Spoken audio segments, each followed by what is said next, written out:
Hello guys, কি অবস্থা সবাই? আশা করি সবাই ভালো আছেন। তো আমি এখন আছি শহীদপুরে।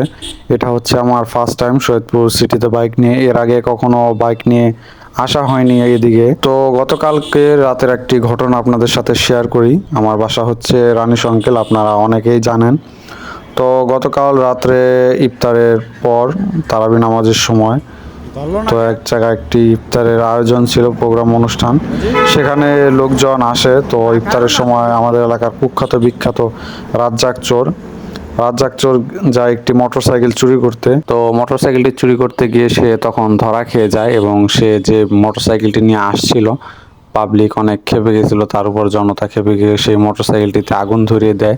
তো এবং চোরটাকে কিন্তু সেই লেভেলে মাইর দেয়। কিন্তু দুঃখজনক বিষয় হচ্ছে গিয়ে কি, এই চোরটি মানে একটি নামকরা অনেক ফেমাস পপুলার চোর বাইক চুরির জন্য। সে সাধারণ মানুষের বাইক চুরি করে নেয় এবং টাকার বিনিময়ে সেই বাইকগুলোকে আবার ফেরত দিয়ে দেয়। তো কালকে পাবলিক এমন অবস্থায় খেপছে যে তাকে আর পুলিশের হাতে দিবেই না, তাকে ওখানেই মেরে ফেলবে পিটিয়ে। তবে আমাদের রানীশঙ্কেল থানার পুলিশ অনেক চেষ্টা করে তাকে সেখান থেকে বের করে নিয়ে যায় এবং লাস্টে উপায় না পেয়ে একসাথে মনে হয় 2-3 গাড়ি পুলিশ আসে লাঠিসোঁটা নিয়ে একবারে মানে মাইর দেওয়ার মতো অবস্থা পাবলিককে। তারপর চোরটিকে ওখান থেকে বের করে নিয়ে যায়। তবে এরকম চোরদেরকে মানে আসলে এটা এভাবে পুলিশের হাতে দেওয়া ঠিক না, কারণ পুলিশরা তাদেরকে সেভ করে। তো মানে এই ধরনের চোর মানে সমাজে রাখাটাই আসলে ঠিক না। পুলিশ সেভ করবে সাধারণ জনগণকে এবং চোর ডাকাতকে ধরবে, এটাই স্বাভাবিক। তবে রাজ্জাক চোরের মতো একজন লোককে যে পুলিশ এইভাবে নিরাপত্তার সহিত বের করে নিয়ে যাবে জনতার হাত থেকে, এটা আসলে কাম্য নয়। যদিও আমরা মানুষ, তারপরও আসলে ভাই কষ্টের জায়গা থেকে বলতে হয় যে এরকম চোরকে আমরা আমাদের সমাজে এবং পরিবেশে আমরা চাই না। এর থেকে সাধারণ জনগণ মুক্তি চায়, বুঝতে পারছেন?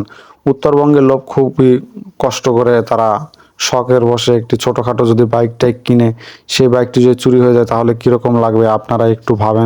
যখন রাজ্জাক চোর কোনো বাইক চুরি করে নিয়ে যায় কোনো মানুষের, তখন তো কোনো পুলিশ অফিসার এসে মানে তার বাইকটি উদ্ধার করে দেয় না, যে বাইকটি কিভাবে হারিয়েছে বা কোথায় হারিয়েছে সেক্ষেত্রে তার সাহায্য সহযোগিতা করে না। তখন তো টাকার বিনিময়ে সাধারণ জনগণকে সেই বাইকটিকে রাজ্জাক চোরের কাছ থেকে ছাড়িয়ে নিতে হয়।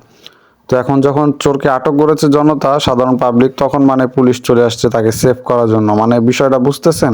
মানে লিঙ্ক একটার সাথে একটা আছে, বুঝছেন? কানেকশন না থাকলে তো আর কানেকশন হয় না, বুঝেন নাই? যাক, গতকালকে না হয় রাজ্জাক চোরকে পুলিশ বাঁচিয়ে নিয়েছে।